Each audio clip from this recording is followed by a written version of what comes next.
আজকের এই তৃতীয় দিনের আলোচনায় স্বাগত জানাচ্ছি এবং আন্তরিক ধন্যবাদ জানাচ্ছি। আপনারা জানেন যে 39টি দলের কাছে আমরা আমাদের সুপারিশগুলি দিয়েছিলাম। তার ভিত্তিতে 35টি দলের কাছ থেকে পাওয়া গেছে। ইতিমধ্যে বিএনপি সহ 15টি দলের সঙ্গে আমাদের আলোচনা, প্রাথমিক পর্যায়ের আলোচনা, প্রথম পর্যায়ের আলোচনা প্রায় শেষ পর্যায়ে এসছে 15টি দলের সঙ্গে। বাকি দলগুলোর সাথেও আলোচনা অব্যাহত থাকবে। আমরা আশা করছি যে আজকে বাংলাদেশ জাতীয়তাবাদী দলের সঙ্গে আলোচনার এই তৃতীয় দিনে প্রাথমিক পর্যায়ের আলোচনায় আমরা সমাপ্তি টানতে পারব। আমি এটা আপনাদেরকে অবহিত করতে পারি যে ইতিমধ্যে যে সমস্ত দলের সঙ্গে আলোচনা হয়েছে এই বিষয়ে জাতীয় ঐক্যমত্য কমিশনের প্রধান উপদেষ্টা অধ্যাপক মোহাম্মদ ইউনূসকে অবহিত করা হচ্ছে। প্রতিদিন প্রত্যেকটি বিষয়ে তিনি দিক নির্দেশনাও দিচ্ছেন। আমরা প্রথম পর্যায়ের আলোচনায় বেশ কিছু বিষয়ে লক্ষ্য করেছি যে বাংলাদেশ জাতীয়তাবাদী দলের সঙ্গে আমাদের ঐক্যমত্য কমিশনের পক্ষ থেকে এবং সংশ্লিষ্ট কমিশনগুলোর পক্ষ থেকে যে সমস্ত সুপারিশ দেওয়া হয়েছে বেশ কিছু বিষয়ে সামঞ্জস্য আছে, বেশ কিছু বিষয়ে মত ভিন্নতাও আছে। এই মত ভিন্নতাগুলোর ক্ষেত্র বিশেষে বাংলাদেশ জাতীয়তাবাদী দলের পক্ষ থেকে যেটা বলা হয়েছে, অনেকগুলোর ক্ষেত্রে তারা নীতি নির্ধারকদের কাছে যাবেন, আলোচনা করবেন এবং পরবর্তী সময় আমাদেরকে জানাবেন।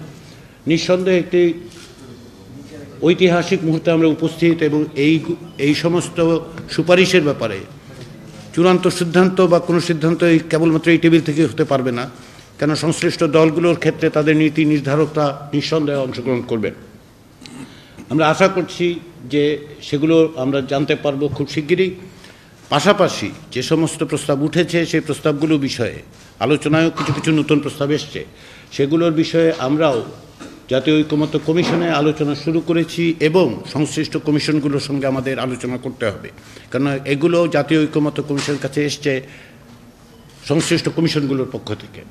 ফলে আমরা প্রাথমিক পর্যায়ে যে আলোচনাটা করছি সমস্ত রাজনৈতিক দলগুলোর সাথে, আমি আশা করি যে আজকে তৃতীয় দিনের মতো এই আলোচনায় বিএনপির সঙ্গে আলোচনায় আমরা এক ধরনের সমাপ্তি টানতে পারবো। আপনারা জানেন যে সংবিধান বিষয়ে বেশ কিছু আলোচনা হয়েছে, পাশাপাশি নির্বাচন ব্যবস্থা নিয়েও কিছু সংস্কার নিয়ে কিছুটা কথা হয়েছে। আজকে আমরা জনপ্রশাসন, দুর্নীতি দমন কমিশন এবং বিচার বিভাগ সংক্রান্ত বিষয়গুলোতে আলোচনা করে এক জায়গায় আসতে পারবো বলে মনে করছি।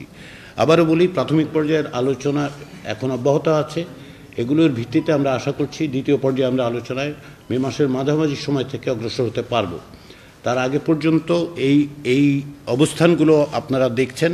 আবারও অনেক রাজনৈতিক দলের সাথে আলোচনায় আমরা অনেক জায়গায় ঐকমত্যের জায়গায় বা সামঞ্জস্যের ক্ষেত্রে আসছি, কোথাও ভিন্নমত আছে, সেটাই স্বাভাবিক, এবং এক্ষেত্রে বিএনপিও ভিন্ন নয়। তো সেই বিবেচনার থেকে আমরা আজকে আপনাদের সহযোগিতা চাই। আমরা সময় ক্ষেপণ না করে যাতে আমরা আজকে শেষ করতে পারি সেদিকে আপনাদের একটু সহযোগিতা করবেন আশা করি। তো সবাইকে ধন্যবাদ। আবার বিএনপির প্রতিনিধি দলকে স্বাগত আজকের এই আলোচনায় উপস্থিত থাকবেন। সংস্কার কমিশনের রিপোর্টগুলো নিয়ে আলোচনার জন্য বসছি। আমরা আশা করি আজকে আমাদের এই পর্যায়ের আলোচনা সমাপ্ত করতে পারব। আমরা সংবিধান সংস্কার কমিশনের রিপোর্টটা প্রায় শেষ পর্যায়ে আছি। আজকে আমরা সংবিধানের বিচার বিভাগ অংশটি দিয়ে আমরা আলোচনা শুরু করব। তারপরে বিচার বিভাগের বিস্তারিত রিপোর্টটা একই সাথে আমরা আলোচনা করব। তারপরে আশা করছি নির্বাচন ব্যবস্থা সংস্কার রিপোর্টের এবং প্রশাসন, জনপ্রশাসন এবং দুর্নীতি দমন কমিশনের রিপোর্টটা দিয়ে আমরা আমাদের আলোচনা শেষ করতে পারবো। আমরা খুব দ্রুততার সাথে যাচ্ছি না, এই জন্য যে এটা রাষ্ট্রের বিষয়, এটা রিপাবলিকের বিষয়, এটা সংবিধানের বিষয়, তাড়াহুড়োর কোনো বিষয় নয়। এটার যে সমস্ত সিদ্ধান্ত জাতীয় ঐক্যমতের ভিত্তিতে গৃহীত হবে, একটা বৃহত্তর একটা কনসেনসাস আমরা সৃষ্টি করতে পারব, সেটা জাতীয় জীবনে একটি মহান ভূমিকা রাখবে, অনেক গুরুত্বপূর্ণ ভূমিকা রাখবে। সুতরাং একটু সময় বেশি নিলেও আমরা বিস্তারিত রিপোর্টের উপরে বিস্তারিত আলাপ করছি। আমরা জাতীয় ঐকমত্য কমিশন কর্তৃক প্রদত্ত সংক্ষিপ্ত, যেটাকে আমরা স্প্রেডশিট বলি, ওর উপরে আমরা কোনো আলোচনাই করিনি। সেটা একটা আমাদের মধ্যে ধোঁয়াশার সৃষ্টি করেছিল, বিভিন্ন রকমের বিভ্রান্তি সৃষ্টি হয়েছে। যাই হোক, সেটা ওনারাও আলোচনা করতে আগ্রহী নয়, আমরা মোটেও আগ্রহী নই। আমরা বিস্তারিত রিপোর্টের উপরে দফাওয়ারি আলোচনার মধ্য দিয়ে আমাদের আলোচনাটা শেষ করতে চাই। আজকে বিচার বিভাগ দিয়ে আমরা সংবিধানের অংশটি যেটা বিচার বিভাগে আছে, এটা আর্টিকেল 94 থেকে 117 পর্যন্ত মোট 20টা আর্টিকেল আছে বিচার বিভাগ সংক্রান্ত। সেটা আমরা খুব সংক্ষিপ্ত সময়ে সমাপ্ত করতে পারবো। তার পরবর্তীতে বিচার বিভাগের বিস্তারিত রিপোর্ট, বিচার বিভাগ সংক্রান্ত সংস্কার কমিশন প্রদান করেছে, তার উপর আমরা মতামত দিচ্ছি, সেটা আলোচনা করব। তা আমরা আশা করি ইতিমধ্যে সুপ্রিম কোর্ট কর্তৃক সুপ্রিম কোর্টের বিচারক নিয়োগ সংক্রান্ত যে অধ্যাদেশ জারি করেছে, যেটা হাইকোর্টে চ্যালেঞ্জ হয়েছে, সেই বিষয়টা এবং সুপ্রিম কোর্টের একটা সচিবালয় প্রতিষ্ঠার জন্য যে উদ্যোগটা গ্রহণ করেছে, এটা সহ আমরা বিচার বিভাগের স্বাধীনতায়, সম্পূর্ণ স্বাধীনতায় আমরা বিশ্বাসী এবং সেটা আমরা বাস্তবায়ন করার অঙ্গীকার আছে। তবে আমি বিচার বিভাগকে সুপ্রিম কোর্টের সংশ্লিষ্ট সকল উদ্যোগকে যাতে আইনানুগ এবং সাংবিধানিক প্রক্রিয়ায় যায় সেটার আহ্বান জানাব, যাতে আমরা কোনোভাবেই বিচার বিভাগ কর্তৃক সংবিধানের কোনো কার্যক্রম আইনানুগ এবং অসাংবিধানিক না হয় সেদিকে যেন দৃষ্টি রাখি। তৃতীয়বারের মতো কিন্তু বিএনপির এই বৈঠক অনুষ্ঠিত হতে যাচ্ছে এবং জাতীয় ঐকমত্য কমিশনে বেলা 11:15 আজ বিএনপির নেতা সালাউদ্দিন আহমেদ এবং 3 সদস্য বিশিষ্ট একটি প্রতিনিধি দল সংসদের এলডি ভবনে আসেন এবং তারা এসেই কিন্তু সূচনা একটি বক্তব্য রাখেন।